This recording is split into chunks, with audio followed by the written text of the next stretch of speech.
हम किसी भी कार डीलरशिप पर गाड़ी खरीदने के लिए जाते हैं, वहां पर जो भी सेल्स पर्सन होते हैं, गाड़ी खरीदने से पहले उनका बिहेवियर कुछ और होता है और गाड़ी खरीदने के बाद कुछ और हो जाता है। और जो वो बिहेवियर है ना, बहुत बार काफी गलत भी हो जाता है जब हम गाड़ी खरीद लेते हैं। तो आज हम ऐसी ही एक स्टोरी की बात कर रहे हैं। मिस्टर राहुल ने मुझसे कांटेक्ट किया था। अगर आपके पास कोई स्टोरी है, अच्छी है या बुरी है, तो आप भी कांटेक्ट कर सकते हैं ताकि और लोगों की हेल्प हो जाए। तो मिस्टर राहुल ने कांटेक्ट किया, दिल्ली से हैं, उन्होंने गाड़ी खरीदी टाटा पंच। उससे पहले डीलरशिप का क्या बिहेवियर था, उसके बाद क्या रहा, और जो वो बाद का बिहेवियर था ना, वो डीलरशिप को ही अब महंगा पड़ने वाला है। क्योंकि कुछ कस्टमर होते हैं जैसे राहुल जी हैं, उनको पता था मुझे किस तरीके से इनको टैकल करना है और वो किस तरीके से उनको टैकल कर भी रहे हैं। पूरा सिनेरियो एक बार समझते हैं ताकि फ्यूचर में आपके वो काफी काम आ सके। हेलो, मेरा नाम है अमित और आप देख रहे हैं डेली ऑटो लाइफ। अब देखिए, इन्होंने 14 तारीख को, राहुल ने 14 तारीख को 14 अगस्त को अपनी गाड़ी जो है वो बुक करनी देखनी एक्चुअली शुरू की थी। 3 डीलरशिप को उन्होंने कांटेक्ट किया था। एक डीलरशिप ने बोला 6,15,000 रुपए हम on road Tata Punch base variant आपको दे देंगे। तो उन्होंने थोड़ा सा और अपना दिमाग लगाया। दूसरी डीलरशिप को बोला कि मुझे 6 लाख रुपए में गाड़ी मिल रही है, आप लोग क्या करेंगे?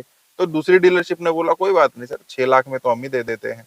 और शाम को ही, मतलब उसी दिन, सेम डे 14 अगस्त को वो डीलरशिप वाले उनके घर पर आ गए। उनकी बातचीत हो गई। वहां पर राहुल जी ने ये भी बोल दिया कि यार मुझे वो 6 लाख में दे तो रहे हैं, साथ में ना मुझे 10,000 रुपए के आसपास की कुछ एसेसरीज भी फ्री दे रहे हैं। तो उस पर भी वो डीलरशिप वाले जो है एग्री कर गए। ठीक है, हम आपको 6 लाख ऑन रोड में गाड़ी दे रहे हैं, साथ में आपको कुछ एसेसरीज भी हम फ्री दे देंगे। 5,000 रुपए उन्होंने बुकिंग अमाउंट उनसे ले ली।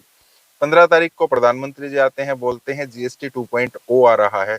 पूरे मार्केट में खबर फैल गई कि गाड़ियों पर भी प्राइस कम हो जाएंगे। राहुल ने डीलरशिप को बोला यार अब तो गाड़ी पर प्राइस कम हो जाएंगे, मैं तो बाद में खरीदूंगा। अब डीलरशिप वाले क्या कह रहे हैं, सर जीएसटी में गाड़ियों पर कोई प्राइस कम नहीं हो रहे हैं, वो आप हमसे लिखवा कर ले लीजिए। उन्होंने व्हाट्सएप किया। एक जो इस टाइप का आप व्हाट्सएप पे देख रहे हैं ना, ये एक खूब चला था, डीलरशिप ने खूब चलाया था कि गाड़ियां लग्जरी आइटम है, इन पर कम नहीं होगा। वो राहुल जी को भी उन्होंने बोला और बाकायदा फोन पर भी बोला कि ऐसा कुछ नहीं होगा। तो उन्होंने बोला चलो ठीक है यार, और अगर हो जाता है तो सर, हो जाता है तो वो हम देखेंगे, कोई बात नहीं है। इसके बाद इन्होंने गाड़ी के लिए उनको बोल दिया चलो ठीक है। 21 को इनकी बात हुई थी, 21 अगस्त को, कि चलो ठीक है, आप लोग बोल रहे हो कि जीएसटी में नहीं बढ़ेंगे, मतलब प्राइस नहीं घटेंगे, तो मैं ले लेता हूँ। 22 को इन्होंने उनसे गाड़ी ले ली।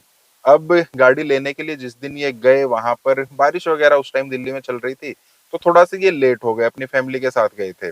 लेकिन उस टाइम तक भी इनकी गाड़ी वहां पर अवेलेबल नहीं थी। अब वो लोग बोल रहे हैं कि गाड़ी आने वाली है, गाड़ी आने वाली है। 1 डेढ़ घंटा, 2 घंटा, 3 घंटे इन्होंने इंतजार किया। उसके बाद वो गाड़ी कहीं से इनके जो स्टॉक यार्ड है वहां से आई। काफी टाइम इनको इंतजार करना पड़ा। तब तक हालांकि डीलरशिप ने बढ़िया तरीके से इनकी आवभगत की। बच्चों के लिए पिज्जा वगैरह भी मंगा दिया। चलो ठीक है, उन्होंने जो भी स्नैक्स वगैरह थे वो ले लिए। उसके बाद जैसे ही 4 बजे गाड़ी आती है, वो लोग बोलते हैं सर फटाफट पेमेंट कराइए, फटाफट पेमेंट कराइए। राहुल बोल रहे हैं कि मैं पीडीआई करूंगा, वो बोल रहे हैं कि आप पेमेंट कराइए, पेमेंट कराइए। थोड़ा इन्होंने कोशिश की बढ़िया तरीके से पीडीआई करने की, लेकिन फिर भी उन्होंने थोड़ी सी जल्दी मचाई और इन्होंने पेमेंट वगैरह जो भी है वो सब कर दी। पेमेंट वगैरह होने के बाद, गाड़ी इनको डिलीवर होने के बाद, फिर उन्होंने बोला कि यार पहले ना इनकी जिस टाइम पर बुकिंग होनी थी, बुकिंग के बाद बीच में जब इनकी बात हुई, तो उन्होंने बोला मेरे को सेम डीलरशिप से एक बार फिर से फोन आया है, जो पुरानी पे मैं बात कर रहा था, वो मुझे और 5-7 हजार रुपए का डिस्काउंट देने के लिए बोल रहे हैं। तो डिलीवरी लेने जाने से एक दिन पहले इन्होंने सेम डीलरशिप पे जिस पे गाड़ी लेने गए थे वहां पर बात की थी कि मुझे ऐसा ऐसा बोल रहे हैं। तो इन्होंने बोल दिया, इस डीलरशिप ने बोल दिया कोई बात नहीं, आप गाड़ी लेने आ जाइए, वो जो भी होगा ना एक्स्ट्रा डिस्काउंट वो हम देख लेंगे। तो जब डिलीवरी लेने का टाइम आया, जिस दिन उन्होंने पेमेंट की, तो इन्होंने बोला यार आप लोग बोल रहे थे कि हम देख लेंगे, अब क्या करना है उसका। तो जो डीलरशिप पर बंदा है जिसके साथ इनकी बात हो रही थी, वो बोला सर ये तो अब नहीं हो पाएगा, मैंने बात की थी, वो लोग मना कर रहे हैं, इस बात को ज्यादा एस्केलेट करेंगे तो मेरी जॉब पर आ जाएगी, क्योंकि ये मैंने अपने पर्सनली बोल दिया था। तो इन्होंने बातचीत करके बोले यार ठीक है, ऐसा है, तूने बोला था, कुछ ना कुछ कराना पड़ेगा, चल कोई बात नहीं, 5-7 हजार रुपए की ना मुझे एसेसरीज एक्स्ट्रा दे देना। इस पर वो एग्री हो गए। फिर उन्होंने एसेसरीज के लिए बोला, तो बोले आज अवेलेबल नहीं है, आप 2 दिन के बाद जब आएंगे ना, तो उस दिन जब नंबर प्लेट लगवाने आएंगे उस टाइम पर हम आपको एसेसरीज दे देंगे। चलो ठीक है, वहां से ये गाड़ी वाड़ी लेकर आ गए। अब लेट वहां पर हो गए थे, घर पहुंचे। घर पहुंचने के बाद नई गाड़ी का थोड़ा सा खुमार जो रहता है वो उतर जाता है। फिर उन्होंने थोड़ा ध्यान दिया पेमेंट वगैरह मैंने कितनी की, लोन वगैरह मैंने कितना इनको ट्रांसफर कराया था। वो सब देखने के बाद इनको समझ में आया जो मैंने पहले दिन 5,000 रुपये बुकिंग अमाउंट दी थी वो तो इन्होंने माइनस की ही नहीं, मतलब वो इनकी जेब में गया। इन्होंने उस बंदे को फोन किया, वो फोन नहीं उठा रहा है। इन्होंने मैसेज डाल दिया, ग्रुप बना देते हैं ना जहाँ से भी हम गाड़ी लेते हैं, ग्रुप में इन्होंने मैसेज डाल दिया तो उस बंदे का फोन आता है, वो इनको फिर पेमेंट वापस करता है अपने पर्सनल नंबर से। शायद वो 5,000 रुपये उसकी जेब में चले गए होंगे, उन्होंने वापस वहां पर उसको दे दिए। चलो यहाँ तक भी ठीक था। फाइल वगैरह बिल वगैरह इनको कुछ नहीं दिया गया, जो अक्सर मैं बोलता हूँ आपको लेना चाहिए। उसके बाद ये देखते हैं कि यार मेरी गाड़ी में ना एक दरवाजे पर थोड़ी सी रस्टिंग का कुछ इशू है। शायद इस वजह से वो जल्दी कर रहे थे, शायद इस वजह से वो गाड़ी लेट भी लेकर आए थे। तो वहां पर इन्होंने रस्टिंग का इशू थोड़ा बताया कि यार इसमें इस तरीके से है। तो बंदा क्या बोलता है जिससे इनकी डील चल रही थी, जिसने गाड़ी एक्चुअली इनको दी थी, वो बोल रहा है कोई बात नहीं सर, आप आ जाइए, इसको हम फटाफट ठीक करा देते हैं।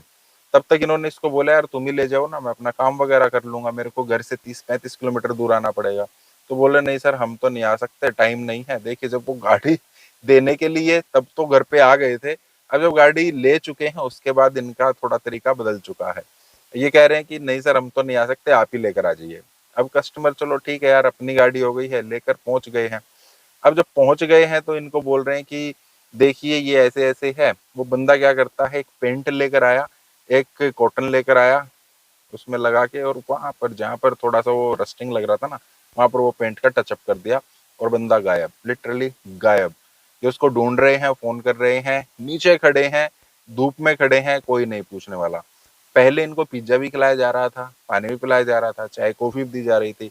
अब इनको पूछने वाला तक कोई भी नहीं है। अब इनको आ गया गुस्सा, वहां से ये आ गए और उन्होंने ग्रुप पे मैसेज डाल दिया कि आप लोगों ने एक तो मुझे झूठ बोलकर गाड़ी दी है, मुझे गलत गाड़ी दी है।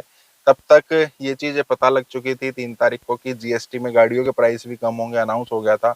आप लोगों ने बोला था कि जीएसटी के प्राइस कम नहीं होंगे, मुझे झूठ बोलकर गाड़ी दी गई है। और आप लोगों का जो बिहेवियर है, राहुल बोल रहे हैं, जो जो इनका बिहेवियर है ना, वहां मैं सबसे ज्यादा हर्ट हुआ हूँ। अब मुझे फुल कंपनसेशन अपना चाहिए। एक टाइम के लिए मैं छोड़ सकता था लेकिन अब नहीं छोड़ूंगा, क्योंकि झूठ तो इन्होंने एक्चुअली बोला ही था। उन्होंने ये भी बोला था कि अगर बाई चांस ऐसा कुछ होता है तो वो हम कंपनसेट थोड़ा करेंगे। तो ये अब बोल रहे हैं कि आप लोग ना मुझे कंपनसेट करो। तो इन्होंने फिर टाटा में डीलरशिप में बात की।